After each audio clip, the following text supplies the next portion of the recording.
السلام عليكم، اخباركم ايه؟ حابب اتكلم معاكم في الفيديو ده على مدرب الزمالك المتوقع انه يوقع لنادي الزمالك خلال الفتره القليله القادمه.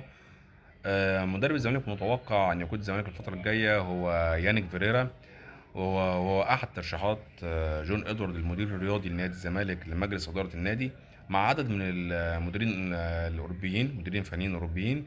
لكن بقى المؤشرات كلها والتوقعات بتتجه في اتجاه ان يانيك فيريرا هيكون هو المسؤول الاول عن نادي الزمالك في الموسم الجديد، بجانب طبعا جهازه الفني بالكامل مع وجود مدرب مصري واحد. يانيك فيريرا من المتوقع انه يوقع سنتين لنادي الزمالك. ويانيك فيريرا هو مدرب بلجيكي مواليد سنة 80، عنده 44 سنة، يعني احنا قدام مدرب شاب. المدرب ده حصل على 3 ألقاب خلال مسيرته التدريبية: الدوري البلجيكي الثاني مع فرقة سانت تريدون البلجيكي، وكاس بلجيكا مع ستاندرد ليج، والدوري السعودي مع فرقة الشباب.